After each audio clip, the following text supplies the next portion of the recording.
High dear audience, সবাই কেমন আছেন? আশা করি সবাই ভালো আছেন। প্রতিবারের মতো এবারও হাজির হয়েছি আপনাদের সামনে নতুন একটি টিউটোরিয়াল নিয়ে। প্রিয় দর্শক, আজকে আমরা দেখব কিভাবে নাগরিকত্ব সনদের জন্য আবেদন করতে হয়। আমরা যারা নাগরিকত্ব সনদের আবেদন করতে পারি না, তারা আজকের ভিডিওর মাধ্যমে খুব সহজেই নাগরিকত্ব সনদের আবেদন করে নিজে গিয়ে চেয়ারম্যান অফিসে জমা দিয়ে খুব দ্রুত নাগরিকত্ব সনদ পেয়ে যাবেন। আপনাকে সর্বপ্রথম যে কোনো একটি ব্রাউজার সিলেক্ট করে নিতে হবে। নেওয়ার পর লিখে দিবেন স্মার্ট কুমিল্লা। আমরা যেহেতু কুমিল্লার, সেই কারণে আমরা কুমিল্লার ওয়েবসাইটে লিখে দিয়েছি। আপনি যে ইউনিয়ন রয়েছেন ওই ইউনিয়ন দেবেন। দেওয়ার পর স্মার্ট ইউনিয়ন পরিষদ এখানে ক্লিক করবেন। ক্লিক করার পর আমাদের সামনে সেম এরকম একটি ইন্টারফেস চলে আসবে। আসার পর এখান থেকে নিচের দিকে স্ক্রল করবেন। আপনি যেই থানা অথবা উপজেলার অন্তর্ভুক্ত রয়েছেন উক্ত উপজেলাটি সিলেক্ট করে দিবেন। আমরা যে উপজেলায় রয়েছি উক্ত উপজেলা সিলেক্ট করে দিয়েছি। তারপর নিচের দিকে স্ক্রল করবেন। করার পর ই সেবা সমূহের আবেদন, অর্থাৎ ই সেবা বিভিন্ন ধরনের রয়েছে। এর মধ্যে প্রথমেই রয়েছে নাগরিক সনদ, তারপর ট্রেড লাইসেন্স, ওয়ারিশ সনদ, চারিত্রিক সনদ, নতুন ভোটার, ভূমিহীন সনদ, আয়ের সনদ, পারিবারিক সনদ, অবিবাহিত সনদ, এরকম আরও বিভিন্ন সনদ রয়েছে। এর মধ্যে একই নামের প্রত্যয়ন, এটি খুবই ইম্পর্টেন্ট, অনেক কাজেই লাগে। অর্থাৎ এখানে বিভিন্ন ধরনের সনদ রয়েছে। আপনি যদি ভোটার আইডি কার্ড স্থানান্তর করেন, এখান থেকে আপনি আবেদন করে নিয়ে গিয়ে খুব দ্রুত সময়ের মধ্যে আপনি আপনার কাঙ্ক্ষিত নাগরিক সনদটি হাতে পেতে পারেন। আমাদের যেহেতু নাগরিক সনদ প্রয়োজন, তাই আমরা নাগরিক সনদে ক্লিক করে দিয়েছি। সবগুলো সেমই। আপনাকে যদি একটি দেখিয়ে দিই, আশা করি সবগুলোই আপনি আবেদন করতে পারবেন। ইউনিয়ন, আপনি ইউনিয়ন সিলেক্ট করে দিবেন। আপনি যেই ইউনিয়নের অন্তর্ভুক্ত রয়েছেন উক্ত ইউনিয়নটি সিলেক্ট করে দিবেন। আমরা ইউনিয়ন সিলেক্ট করে দিয়েছি। তারপর প্রথমেই আমরা দেখতে পাচ্ছি নিয়মাবলী।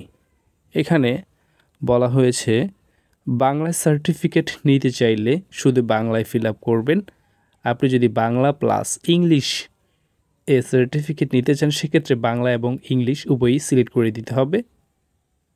আপনি পূর্বে যদি নাগরিকত্ব সনদ দিয়ে থাকেন, সেক্ষেত্রে আইডি নাম্বার অথবা পিন নাম্বার অথবা নিবন্ধনের নাম্বারটি দিয়ে এখানে সার্চ করার পর আপনার পুরাতন নাগরিকত্ব সনদটি চলে আসবে।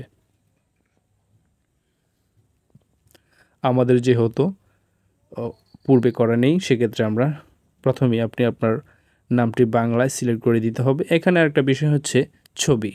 আপনি যদি ছবি অ্যাড করতে চান, তাহলে 300x300 পিক্সেলে ছবিটি আপলোড করতে হবে। আমরা যেহেতু ছবি দিব না, তাই ছবিটি দিচ্ছি না। ছবি দিলেও হবে, না দিলেও সমস্যা নেই। প্রথমে আপনাকে লিখতে হবে নাম। আপনার সম্পূর্ণ নামটি এখানে বাংলায় লিখে দিতে হবে।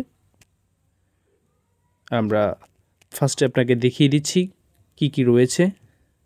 তারপর নিবন্ধন নাম্বার, তারপর ন্যাশনাল আইডি কার্ড, অর্থাৎ আপনি যার আবেদন করবেন ওনার যদি এনআইডি কার্ড থাকে, সেক্ষেত্রে এনআইডি কার্ড, নিবন্ধন থাকলে নিবন্ধন নাম্বার বসিয়ে দিবেন।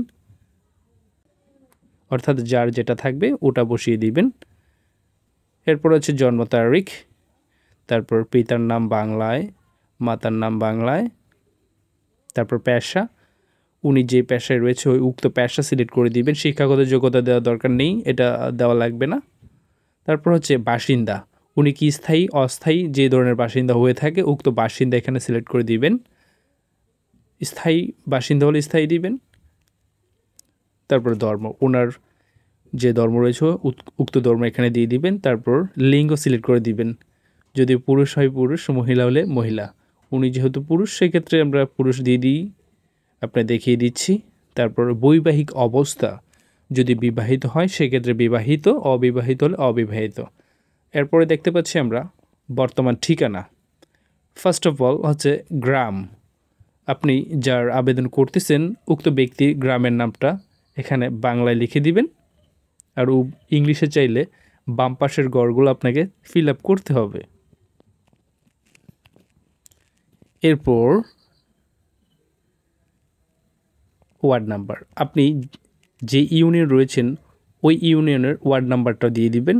তারপর হচ্ছে জেলা, আমরা যে কোনো একটা জেলা দিয়ে দিচ্ছি দেখানোর সুবিধার্থে। তারপর হচ্ছে উপজেলা, আপনি যে উপজেলায় রয়েছেন উক্ত উপজেলা এখানে দিয়ে দিবেন। তারপর হচ্ছে পোস্ট অফিস এবং স্থায়ী ঠিকানা, অর্থাৎ বর্তমান এবং স্থায়ী ঠিকানা সেম হলে আপনি টিক্স বক্সে দিয়ে দিবেন, তাহলে আপনাকে দ্বিতীয়বার এটা ফিল আপ করতে হবে না। তারপর আপনাকে একটা মোবাইল নাম্বার ইউজ করতে হবে। আপনি যারা আবেদন করতেছেন উক্ত ব্যক্তির মোবাইল নাম্বারটা দিয়ে দিবেন। ইমেল অপশনাল, দিলে হবে না দিলে হবে, সমস্যা নেই। তারপর যদি আপনার মন্তব্য থাকে ডান পার্শ্বে মন্তব্য দিয়ে দিবেন। সব কিছু দেওয়া হয়ে গিয়ে থাকলে দাখিল করুন বাটনে ক্লিক করবেন।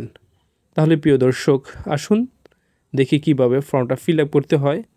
আমরা দ্রুত সময়ে আপনাকে ফর্মটা ফিল আপ করে পুনরায় আবার সেম পেজে চলে আসছি।